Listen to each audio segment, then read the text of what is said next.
the fog and the discomfort is a natural part of the process, but it's as you walk and as you create that momentum that the fog starts to lift and you start to gain that faith and clarity in where you're going because it just feels right. Welcome to Marketing Your Way podcast, a show for women in marketing and creative fields who are ready to rethink what's next.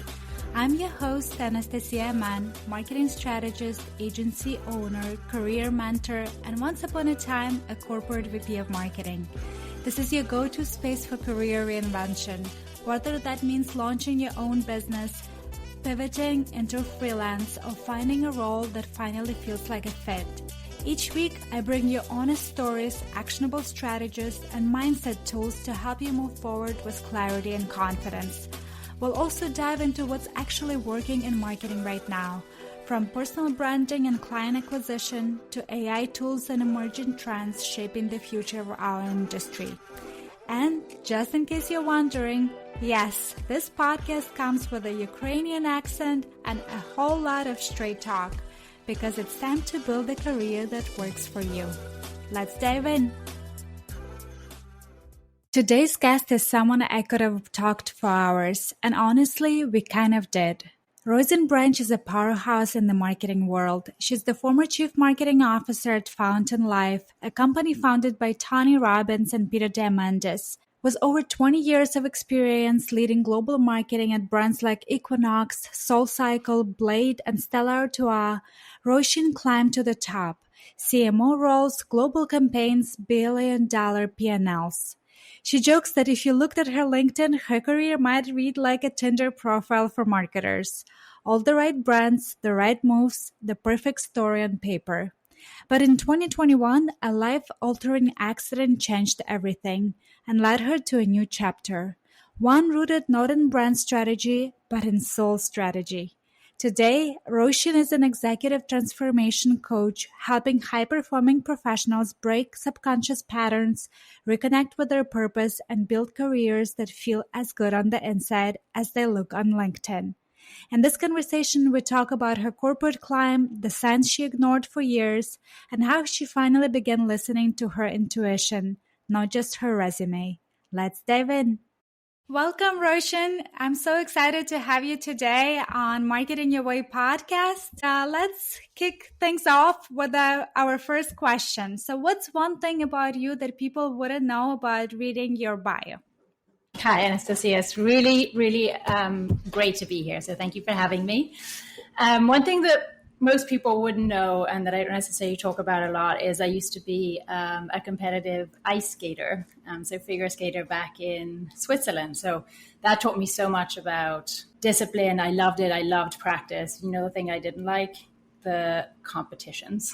That's when the nerves would get the best of me. And it taught me so much about, you know, those moments of high pressure where you either are not prepped enough or you just care way too much about what other people think. And so it was, you know, it was a really big part of my upbringing. And, you know, I take all those lessons into everything I do today too. Wow, beautiful. I definitely did not know that about you. I love ice skating. That's one sport that I watch on every time the Olympics are on, is the ice skating portion. I think it's so beautiful and graceful. And I can only imagine how many hours it takes to get to the level that those ice skaters are. Yeah, it's a wonderful sport. Yes. So you've touched a little bit. So you lived in Switzerland, now you're living in New York and doing a little bit of traveling from what I understand. So how those different environments shape the way you approach your career? Yeah. So I am I'm the embodiment of this cultural diversity. So, you know, I have 4 passports. I've lived in 7 different countries. I have 2 beautiful mixed kids. And as you mentioned, I've worked in a lot of global roles. So, you know, it had me traveling to a lot of different countries, which was amazing. It's really important as part of marketing that I did in global roles to understand the fundamentals, which was for me ultimately deep down inside, we're all the same. Like the same things move us, the same things make us cry. We have the same wounds, etc. And so as building global brands, that was really important. Like what unites us and what gets us to take action is actually very similar. What is different, and you'll know this, is the way we express ourselves and the customs, etc. And so that can be wildly different from one country to the next. I remember this one time when I was going looking for an apartment, and I got introduced to this young Chinese man who had an apartment for rent. And in Switzerland, the most impersonal way to say hello to someone is you give them 3 kisses, right? You know, when you know someone well, you give them 1 kiss, you give them a hug, and otherwise it's like these 3 kisses. And I went up to say hi to him. And so I reached in for the kiss, and you would have thought that I was sexually harassing the man. He jumped backwards into the wall. His 2 friends thought this was the funniest thing that ever happened, but I felt awful. And so those, they're the small things that can have everything fall apart when you're trying to negotiate, when you're trying to get on the same page or build relationships. So understanding what you're stepping into and being very respectful of the way people speak, the way they interact is hugely, hugely important. And then the last thing that I'd say is we all have different environments where we are most comfortable. And having worked and lived in a bunch of different countries, different cities, I always thought I wanted to be the big fish in a small pond. And, I lived in a small place in Switzerland. I'd typically go to the secondary cities until I arrived in London. And London for me was just this opening of a whole new world where I felt at home, because the energy, the people who lived there, it was just this idea, this constant growth and opportunities. And then, of course, it took me to New York, and I came to New York and I was like, okay, this is where I'm supposed to be. This is the energy that fuels me. And it's not for everyone. My dad hates it. A lot of people who I grew up with in Switzerland's their thing, and it's calm and it's organized and it's peaceful and it's beautiful and it's all the things that New York is not. But it really works for me. And so I think it's important for everyone to find the place that energizes them, but then, understand the different cultures as you interact with the global world. Absolutely. I'm originally from Ukraine, as you know, and I remember my first year in the college.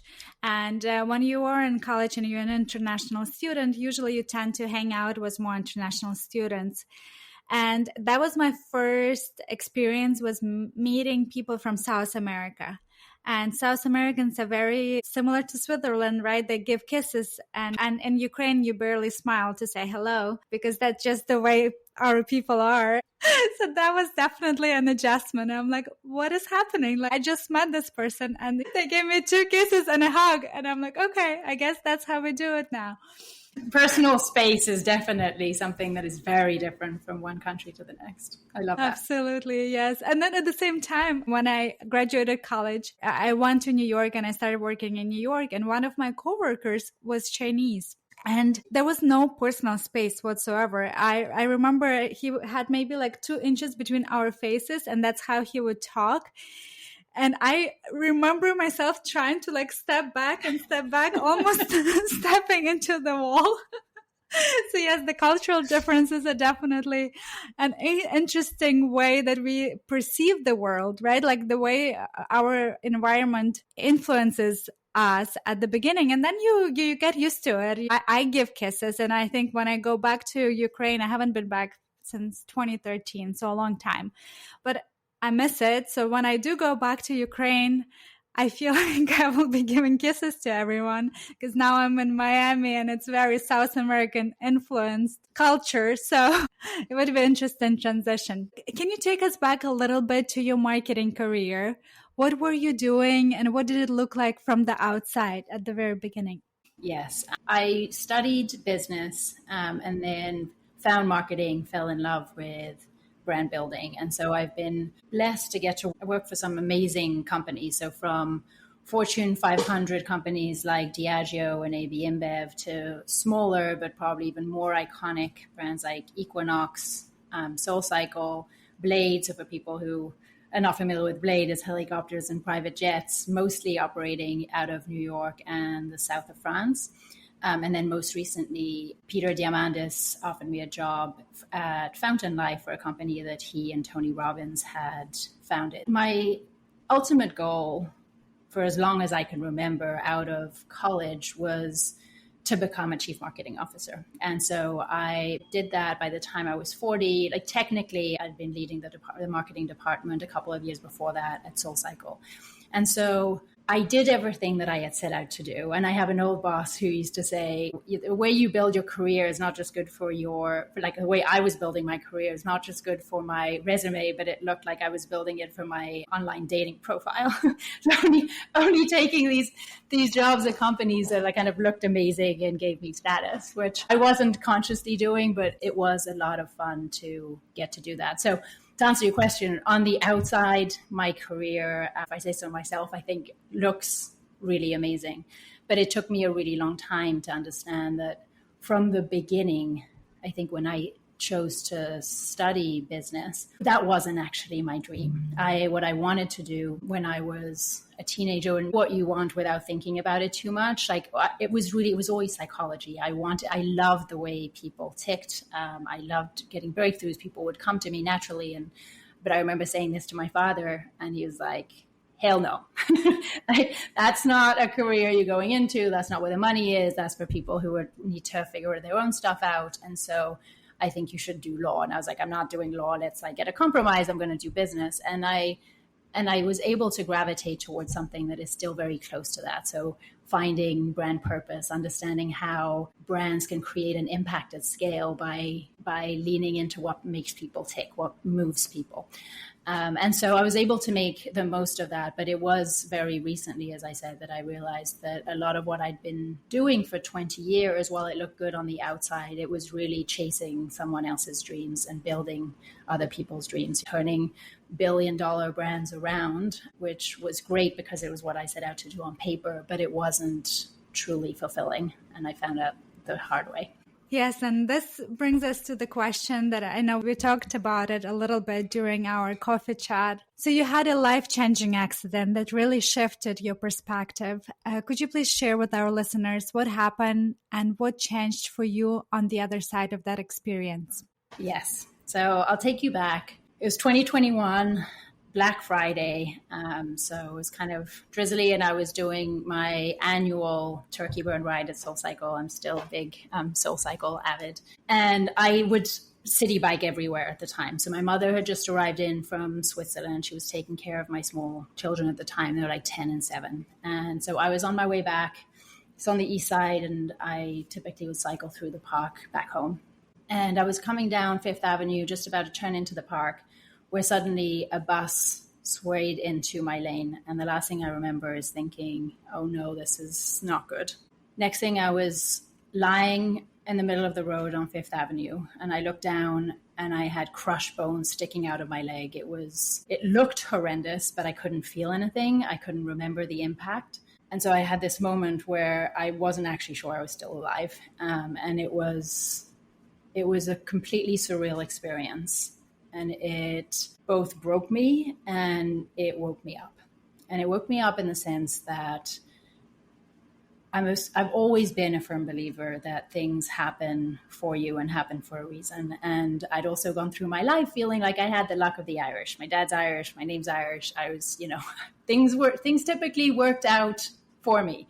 And this was not my definition of things working out for me. This was me laying on the ground. I almost died. I almost left 2 children behind. And I just couldn't shake off the question of why did this have to happen? And what is it that I am not listening to? And so through recovery that was really long, those were the questions that kind of kept playing in my mind. And the biggest lesson that I got out of it was listening to my body. I hadn't been listening to my body. I hadn't been listening to my intuition. And this was a process that forced me to start doing that. And this amazing thing happened when I started to do that, not as consciously as, it feels like when I look back, but I started to listen. I started to see the opportunities, the ideas, the people who would come into my life and follow that flow, and everything started to flow. And it was incredible to just watch how doors started to open. And, as I built my life back, I felt I felt a huge amount of gratitude and pride. So gratitude for life and for being alive, and pride for the way I was building back up and becoming strong. And I think those are also two feelings that help you be more aware of what's going on. Two things that I want to make clear is, one, this idea of like finding your purpose, which this did for me. It's not a light switch. It's not something that suddenly I was lighting on the ground, asked a question, and it hit me like lightning. It takes time, and it is through this process of starting to listen to that inner compass. And then the second, which is really important, and you should write this down, don't try this at home. This is not a strategy that I recommend to anyone for finding their purpose. But the reason it had to happen to me is because I'd ignored so many signs along the way. And the universe has a way of stepping in when you're not listening. And so I often say, like, I got thrown under a car so that you don't have to. And so my life purpose has become teaching people about how to follow those signs and how to build a career that feels really, really aligned to who they are. Because I was lucky enough to learn about it and have this incredibly accelerated journey of learning in the past 4 years, the building on the career that I had before that, the 20 years of very successful marketing career. I am now fully standing in my power and my purpose, and it feels amazing. So it was a transition. Things happen for you, and I am now very grateful for it. Again, not something that I would recommend to anyone. Wow, what a life-changing experience. And it's scary. I'm sure at some point when you have that realization, when you've always been on the go and you had to slow down and you had to evaluate what is the life is going to look like after this accident, after I get better. You mentioned that the signs were all along there and you were not paying attention. What were those signs? Because I think a lot of our listeners could be within that same realm where we sometimes numb our intuition, our gut feeling, just because we know that in our head that this is what looks great on paper and we don't listen to our heart. So how did those signs show up in your life before? Yeah, so I know that a lot of the listeners who are very successful out there have done something very similar to me, because it's the way society shapes us. Hindsight is 20/20, and so like Steve Jobs says, you can only connect the dots looking back. So I'm going to connect the dots looking back before I go forwards. But as I look at my life now from the place of being in my purpose, I can now see things like I just mentioned, not deciding to pursue a career because of what was expected of me and what made most sense for, in this case, my father, but also for society and the people around us. That was probably the first piece, which then led me to making my wound my purpose. And this is something that's probably going to resonate with a lot of people on the call too, because by not being in my purpose, I looked for purpose outside. And we all have wounds, right? We all have, it's just the way the human experience is. You take things that are said or behaviors in your past and you create reinforcing narratives throughout your life about it, right? So mine was gender equality. My father wanted a boy. I kind of saw the differences in how boys and girls were treated. And so it was really important for me to compete with the boys. And that became a really big part even in my career. And so it was something that lit a fire under me and it felt like purpose. And so I became an advocate for this, and I took job after job. I'd end up in these like hyper masculine environments, and it gave me life because I would fight harder, I'd be louder, I would be prouder. But what happens when you fight against something, you make it bigger. It becomes a bigger and bigger part of your life. We don't experience reality the way it is, we experience it the way we project it. And so that's what was happening. It was just you get angrier and angrier, and it takes over your life. And as a result, I was giving my power away.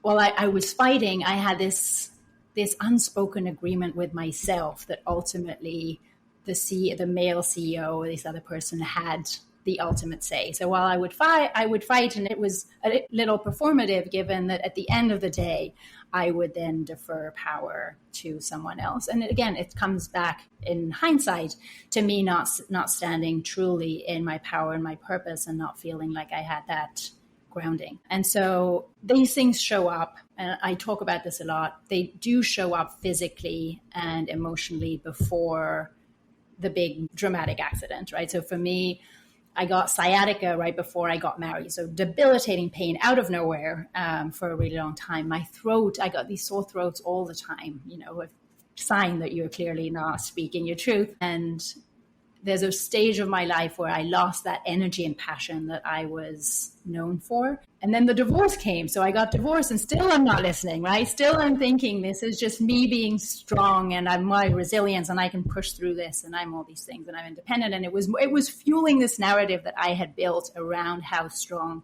women can be and how independent they can be. And it's really silly. It's not silly. Sorry, I will take that back. It's not silly. There's a need for it. There's a place for it, absolutely. But it was not coming from the right place. And when you're fighting against something, you are not solving the problem, you're just making it bigger.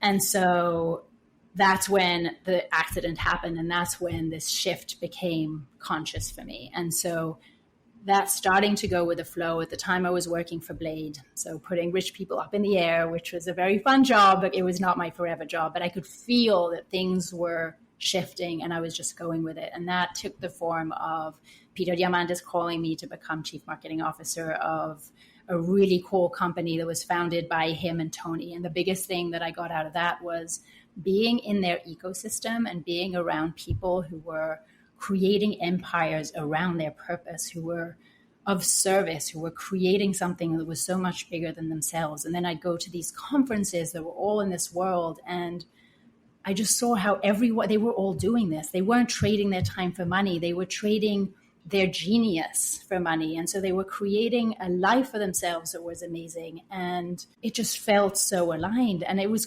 crazy. I was like, how am I 42 and realizing at the time when it happened, and only realizing now that this is totally the way we should all be living. And so that led me to think, I'm going to start by writing a book. And so writing has this incredible way of gaining clarity. This is why journaling is such a big thing, right? As I was writing the book, and what do I have to say to the world? That's where I got to the clarity of, this is what I need to teach. This is, yes, there will be a book, but it's so much bigger. And it's, my purpose is not to chase the next CMO role or even a CEO of another company. This is, I want to live the way Peter and Tony had modeled for me, and all these people that I was meeting. And the other thing that's really important is the circle of people.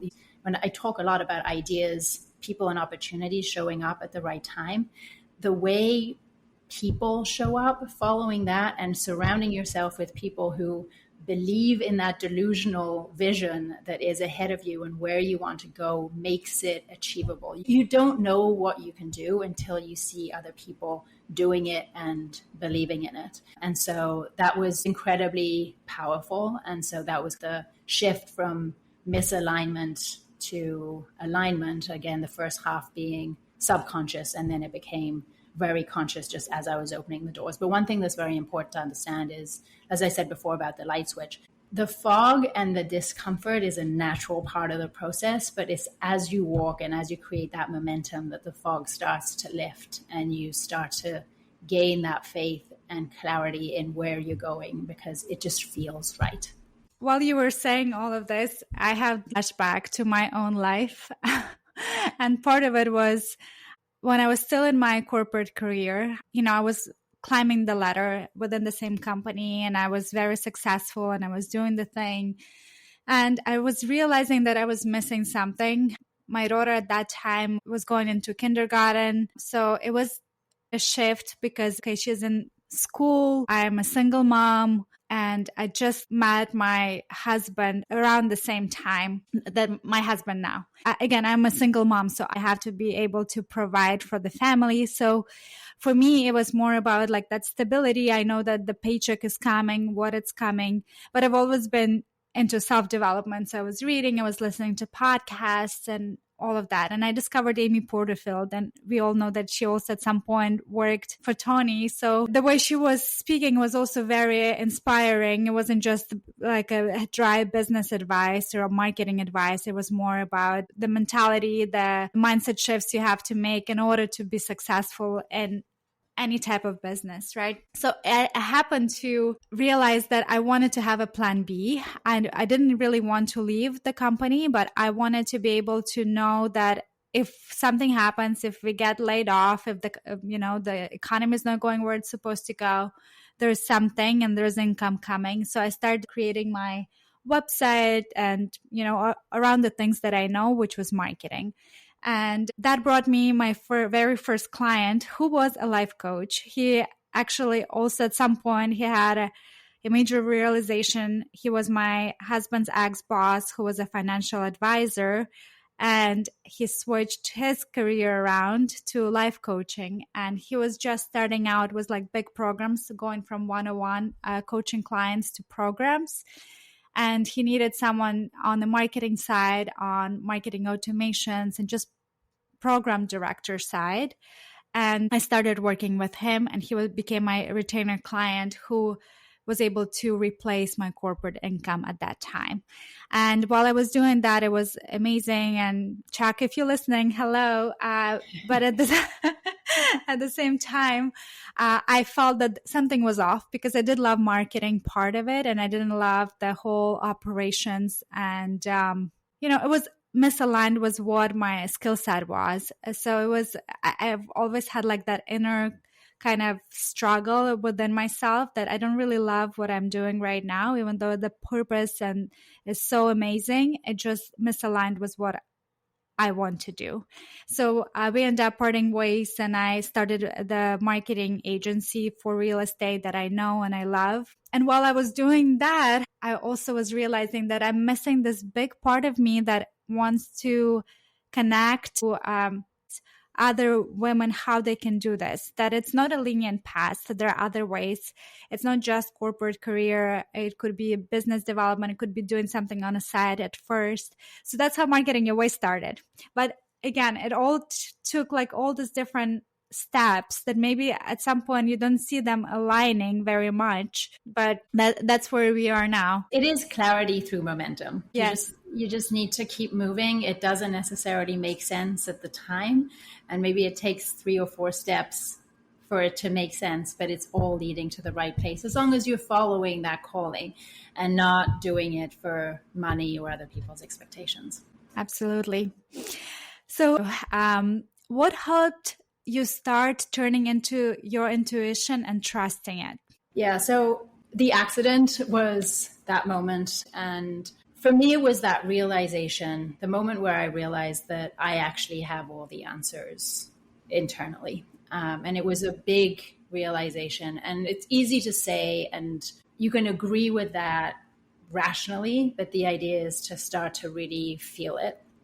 And a big part of understanding that is, and being able to listen to those intuitive hits, is self-esteem, which I talk about. And the reason self-esteem is so important in activating our intuition is because some of these messages internally are going to feel uncomfortable. They're going to feel irrational, right? They go against what the path that we've been building or what other people may think that we should be doing.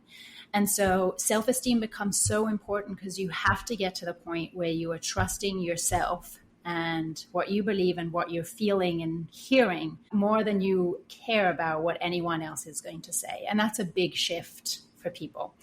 And, I hear a lot of people say, I just don't think I'm intuitive, or like, intuition is just for women, right? Or none of those things are true. We're all intuitive beings. Men are more rational, which sometimes probably skews it a little bit because intuition speaks energy. And so the language, it's not language, it's from it operates in the limbic brain, which sits underneath the rational neocortex. And so the way it speaks to us is through goosebumps or through this like surge of energy where we just feel so excited and enthusiastic about something. Like those are all signs that you're doing the right thing. And those little moments are really important. And then conversely, You can feel this tightening in your chest or in your throat and your stomach. Like we've all felt those.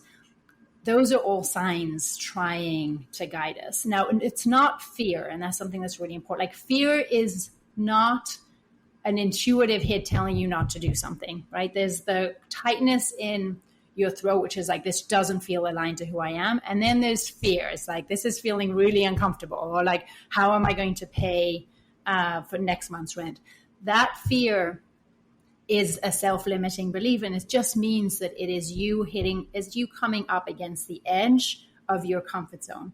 And the key is to keep pushing through that, is feeling that fear and doing it anyway. And most of the time when we push past it, the fear that seemed huge is actually not even there. Like it is so insignificant as we push past those.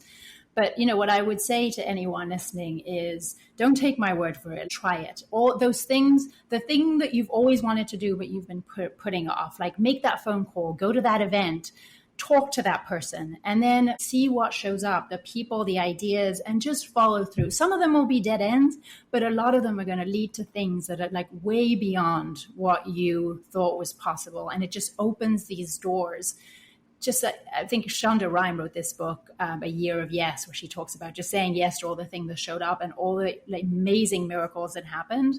It's a real thing. It's just about being able to trust yourself enough to do it. And you can start small. It doesn't have to be like, let's burn all the boats and I'll quit my career and see what happens. Like, do the small things. Just spend more time doing the things that you love and listening to those signals and road signs that your body and the external world are sending you. I really love what you said about fear. We all have fears around all kinds of different things and wherever we are in life. And what I realized is that you can make that fear so much smaller if you ask yourself, what is the worst that could happen? Exactly. And then when you realize that there's still ways out of it, like even if that happens, and there's other ways you can approach the situation and you can pay your rent and all of these things, then you realize that maybe there's nothing stopping me besides my own beliefs. That's one question I ask myself every time that I found myself having a fear about something. A lot of times we worry about things that will never happen, right? I don't know what that statistics, but it's like 85% of 90% of something that we worry about will never happen. It's so true. It's a great question to ask. And actually, I was just at a talk for this woman who wrote, I think it's like The Mistakes That Made Me a Millionaire. And that was actually one of her answers. It's like, when deciding where to invest and what to do, she talks about how momentum and speed is so important. And the question that she asked herself is that exact same thing. It's like, what is the worst that could happen? And if you can live with it, go. This episode is brought to you by the AI Playbook, my favorite community for learning how to actually use AI to simplify your business and gain back 5 to 10 hours a week by automating your workflows. It's hands down the best resource I've found for marketers and entrepreneurs who want to leverage tools like ChatGPT, Claude, Relay, and more without needing a tech degree. Inside, you'll find simple tutorials, real-world examples, and a supportive community of business owners who are testing and sharing what's working right now. And yes, I am a proud affiliate because I've personally learned so much, like how to build full content systems with AI, automate admin tasks, and save serious time every week. If you're curious, head to marketingyourwaypodcast.com/AI. That link supports the show, and I'm so grateful. After this beautiful marketing career that you've built for yourself, today you're helping visionary leaders break subconscious programming. What are some of the most common patterns you see in high-achieving women? Yeah, so here are the things that I hear a lot, particularly from women, and they're mostly the first level excuses. The first one is, I don't have enough time. And us women are so good at saying, oh, but I have the kids, right? I've got to go to the courses. Like, we're so good at using the kids as that safety blanket of, you know, I don't have time. The other one is not enough money. So we were talking about, like, how am I going to pay rent? Is my passion going to give me enough money? And then the third one is, but I don't know what my purpose is. And I hear things like, all these people have purpose. I just don't, right? So things I want to set the record straight on. We all have a purpose. And I know in the Western world, sometimes we put too much pressure on getting to purpose, which is also true. But we all have those signals of what we love that are pulling us towards what we're supposed to be doing. There's that great quote that is like, everyone's a genius, but if you measured a fish on its ability to climb a tree, it would spend its whole life thinking it's stupid, right? It's about finding the thing that is your genius and spending most of your time in that. That's going to be the most fulfilling. So we all have that purpose. The time thing, I often say we all have as much time as Beyonce. It's really where we choose to spend our time, and it's a prioritization. It's like, what is actually important for us? And that's how you bend time, is just to focus on the things that are really going to move the needle. And I talk about that a lot in my coaching. And we all have, well, this one is a harder one for people to get. It's like, we all have access to enough money. It's so much of it is self-limiting beliefs. It's how much we believe we are worthy of. And particularly in a country like the US, like if you believe in your dream and you're going to work for it, the money will be there. But the reason it doesn't come is because there are times along the way where you just don't believe in it. And then you fall back into the excuses. What underlies it, and you touched upon it, is it's all because of our fears. And those fears are building our paradigms, like paradigms being just the habitual way that we live. And we don't realize how many of our decisions are driven by these fears. And it's fear of failure, it's fear of disapproval, fear of losing status, fear of financial hardship. And it's a real thing, particularly for people who have really been through that. But under all of that, now we keep going down the layers, those fears exist because somewhere along the line, we've all internalized this idea that in some way we're not enough. We're not capable enough. We're not strong enough. We're not smart enough. We're not pretty enough. And if we're not enough, we won't be worthy of love. And actually, Tony Robbins talks a lot about this, like even talks about presidents and top athletes, everyone to some degree has that fear, which I think we just have as humans, right? And so much of our job, particularly in the second half of life, is unwinding all of those beliefs so that we can upgrade our operating system. We can do so much. We're not aware about how much those things are holding us back from our dreams. What a good analogy is, because we all know what we're supposed to do. I use the analogy of losing weight. Like you go out to the street and you ask people, what are the two things you could do to lose weight, right? And it's exercise and diet. Everyone's going to tell you the same thing. Everyone knows what they're supposed to do.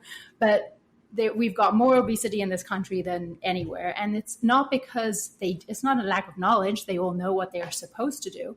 A lot of them have willpower and they're throwing their willpower at it. The reason willpower even is not enough is because it comes from a much deeper place where there's just this belief that I am not worthy. And it keeps pulling them back into that patterns, which is why often working with a coach, a trainer, it's someone who can hold you accountable and keep pushing that limit that you have. As long as you keep pushing past it, you start to rewire your brain, you rewire your belief system, you rewire what is important to you and how you define your own identity.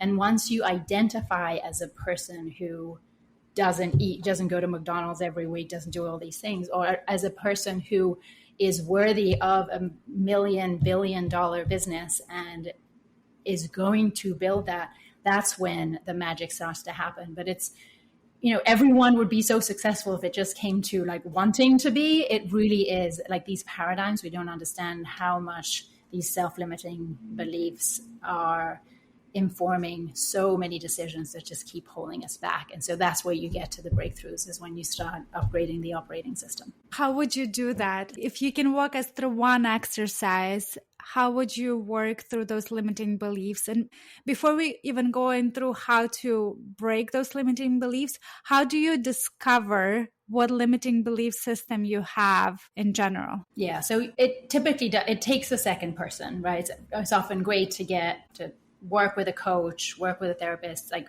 have people who know what to look for and who are asking the right questions. But it shows up in language. Language is so powerful in the words we use and how we describe it. And so the two big buckets that I typically look for are, particularly because so much of my work is also through business and successful careers, is relationship to money and how people talk about money and how the relationship that they've had. Is it like the source of all evil? Is it billionaires are assholes? Is it, yes, but I just don't know how to make that? Are they, because you have some people who are just stuck. They will earn the same amount and it doesn't matter what changes in their worlds. They're just, that is what they believe they are worthy of. And so, probing into that. And then the other big bucket is, which is huge, is also just expectations. And so what you've been told through your life that you are worthy of, what you can do, what you can't do, those are then narratives that you have built. And as you start to talk to people, you can pick those up. So in the same way as I talked about my personal ones that was around,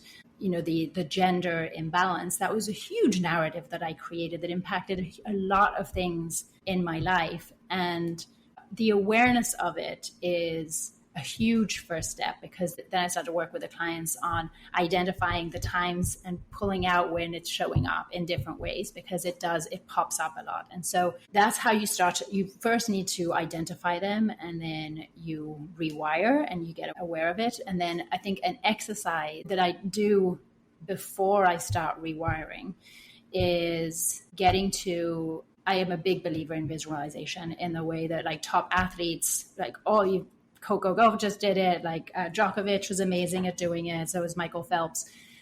They visualized for years. Jim Carrey talks about his thing doing as well, but it's kind of what I was talking about, even when I was like, we all have as much time as Beyonce. What people need first is to focus on what they actually want. And so here's an exercise, when I'm not going to go through it in the way that I would with clients, but people can stop the recording and spend a little bit more time thinking through this.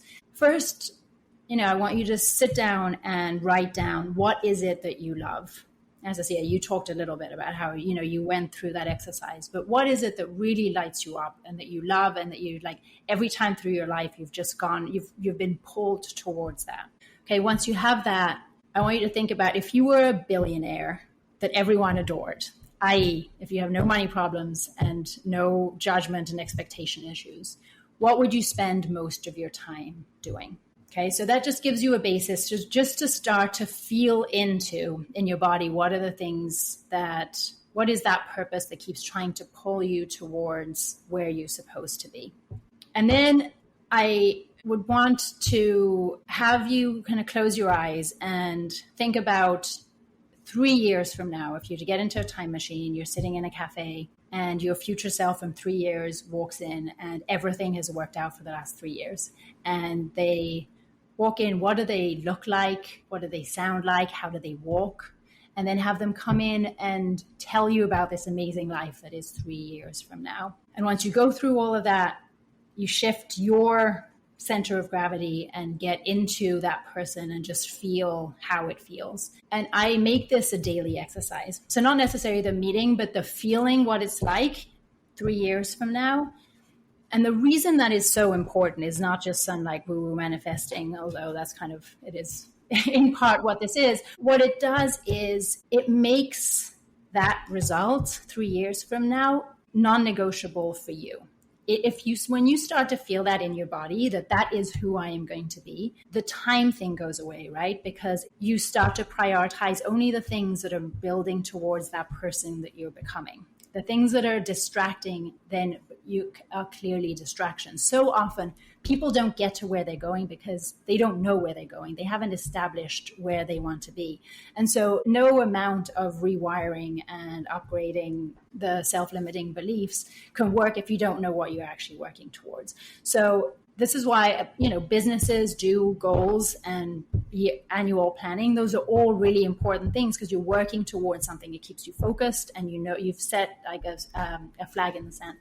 This is important, as I said, not just on the intellectual level, but really being able to do it on the emotional level and know what that is going to, what it's going to feel like, so that then you continue to do it. And then once we establish that, it's like, okay, well now what are the things that are holding you back? What are the things that make you believe that is a crazy delusional thought, which it needs to be, by the way. It needs to feel delusional. It needs to be like, and something that's really important, you need to not know how the hell you're going to get there. Right? But then what are the things that make you feel like it's crazy? And so we just work through those things. And the more, like fears, the more you identify them and the more you kind of move past them, the more you realize that they were never founded in the first place. And so it just opens the doors, because energy moves where there is clarity. And so that's one of the most important things. And then we start to build clarity through momentum. And so what are the steps every day that you can take towards this goal? They're going to build clarity, build momentum, and get you closer to it. Wow. After we finish this call, I'm going to do that exercise. I think it's so powerful. Let me know how it goes. Will do. There was a recent trend on social media, which were, I met my future self for coffee and here's what she told me. So part of it is always believing in yourself. And even if you don't see all the steps, you have to start going. Like you have to start moving toward what that life feels like and looks like in the future. And not care about it. This life is only for you. It's not for anyone else in your world. And so if they don't see that vision, they're not meant to. They have their own vision. It looks different, and that's okay. Yes. So what would you say to a woman who feels like she's meant for more, but is afraid to walk away either from like the security of that corporate job, not necessarily that she wants to open up her own business or become a solopreneur, but even if she feels like misaligned with the corporate values where she is now? And the next step would be probably move into a different position or the company. What would you say to that woman? So first of all, I'd say, don't wait until you feel ready, right? We often do that, and it's a mistake because we're never ready for big changes, and growth is uncomfortable. We talked about that before. If it is uncomfortable, it means you're growing, and so keep walking. And so the questions that I would say for her to ask herself is, one, does this feel aligned, right? And Peter Diamandis talks a lot about this. Like if it feels fully aligned to your vision and your purpose, it's worth the risk. And so does it feel good in your body? Does it excite you? Like when you think about it, are you doing it for you or are you doing it for other people?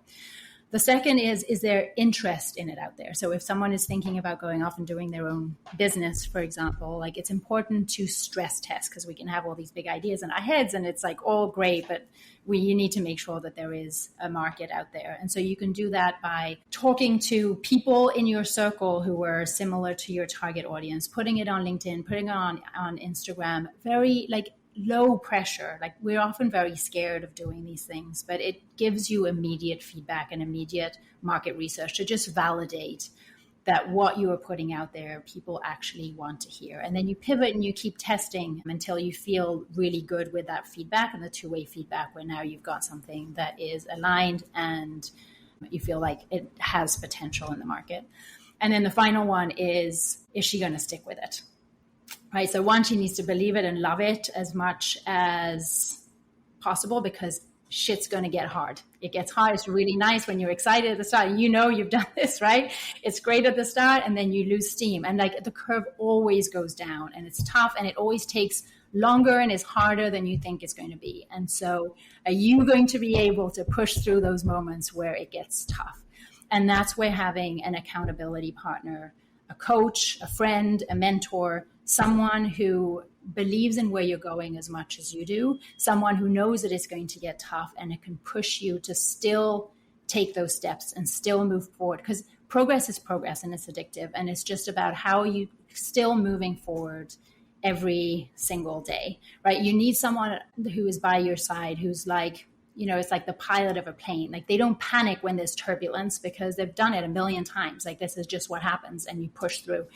And you need that accountability. So if it's aligned, if people are interested in it, and if she's going to stick with it, then it's 100% worth the risk. But I'd recommend getting a coach.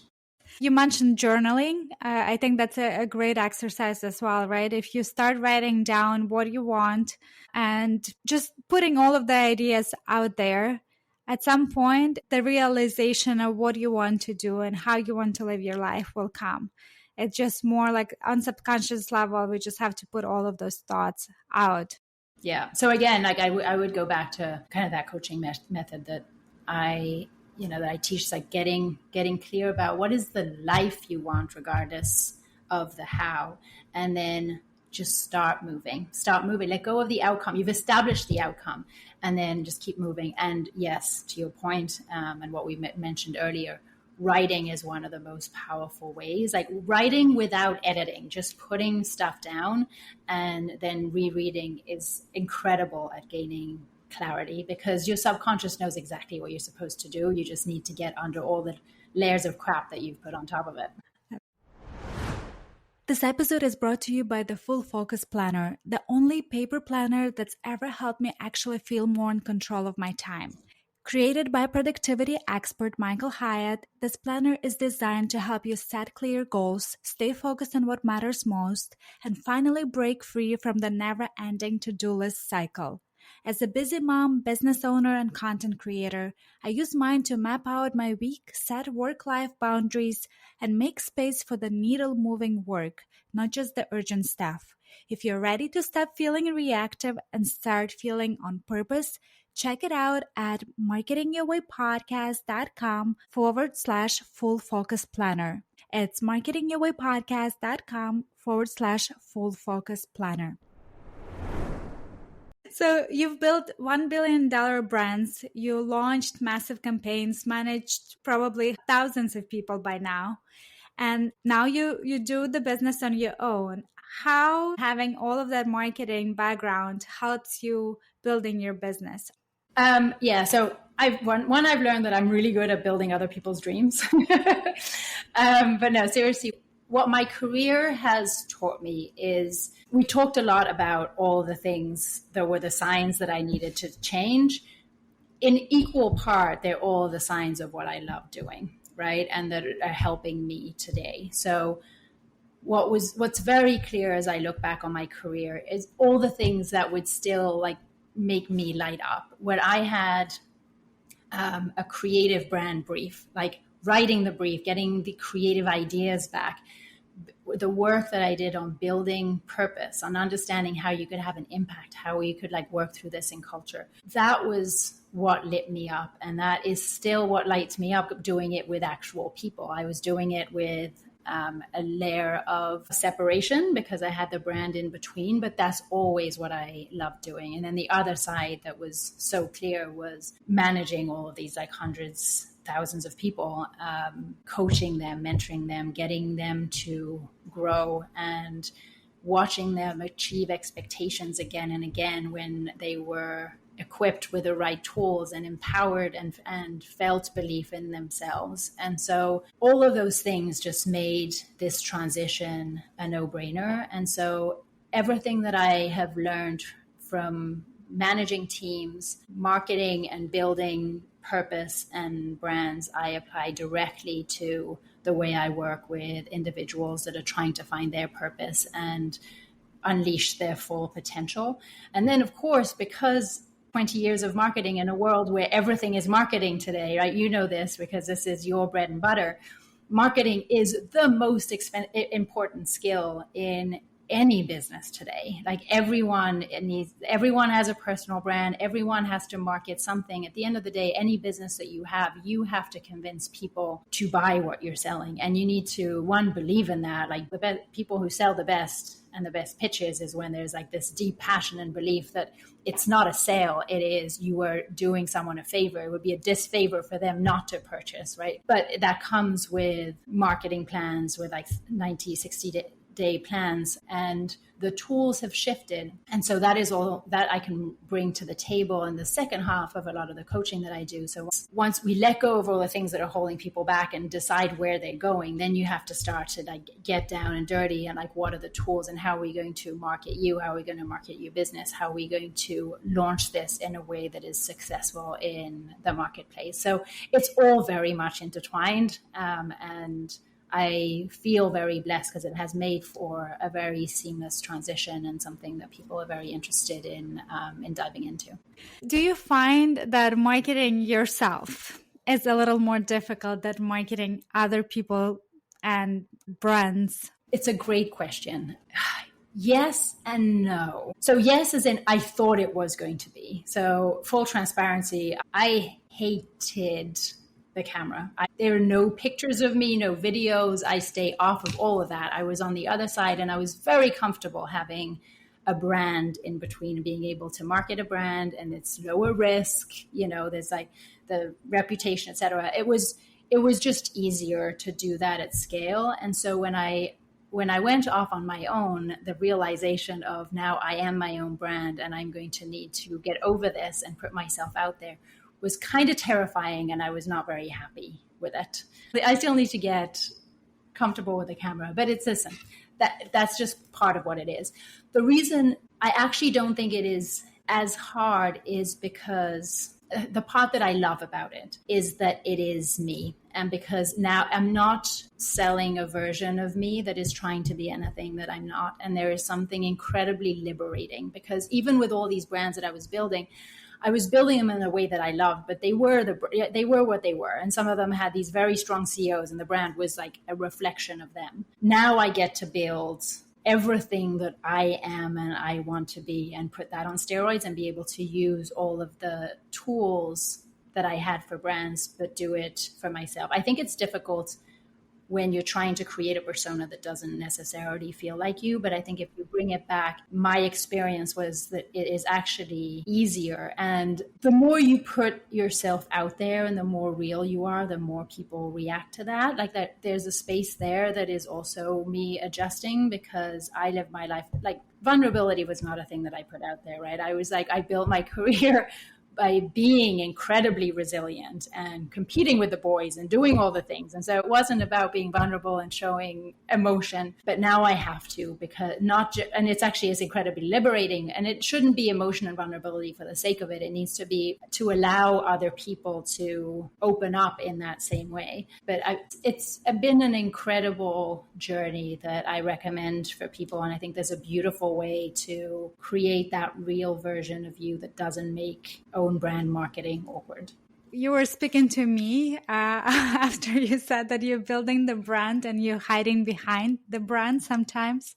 Because even when I started with my agency, I created the logo, I created the brand look, everything was done without me anywhere inside, right? So only the people who I would pitch would know who is behind that brand. And it was interesting because last year, I know that in order for me to take the business to the next level, I have to show up. It's no longer just the logo and beautiful colors and language on my website, right? It's more about me and who I am and why I'm qualified to do the work that I'm pitching myself to do. And that was an interesting transition. And the more you do it, the easier it became, right? So even with the podcast, like my first podcast, my first interview, I was so worried. I was like thinking about it for 3 days ahead of time. And then little by little, you realize that, yes, if you make a mistake, you can re-record the question. There's always a makeup for it. And it just makes it easier the more you do it.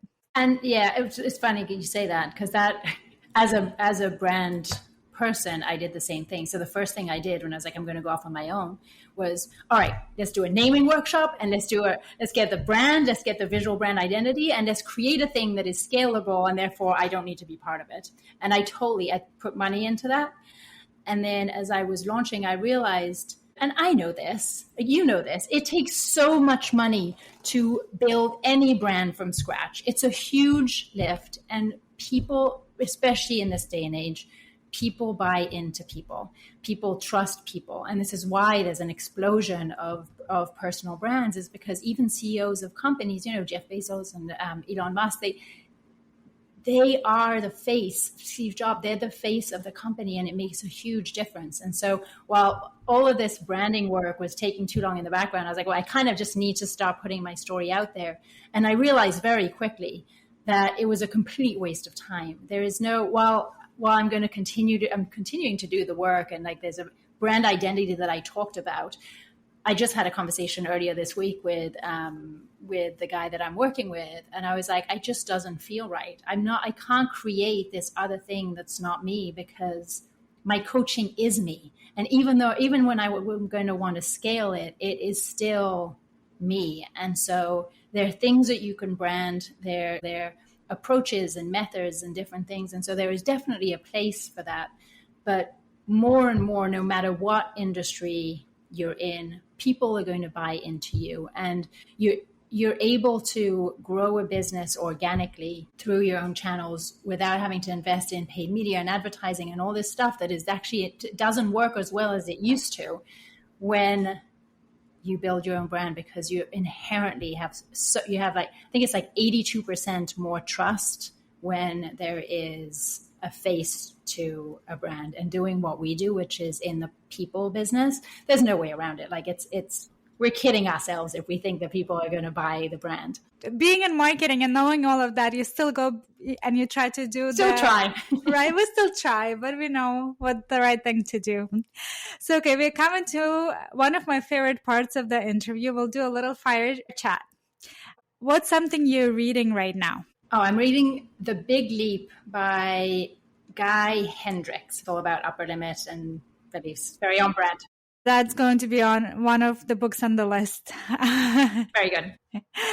A podcast you love lately? Aside from yours. Oh, thank you. I'm really enjoying Emma Grede's new podcast, Aspire. She's incredible. I've always been a big fan of hers, and I've seen her speak a lot, but she's got these amazing people she brings in, and she's just raw and very relevant for female entrepreneurs.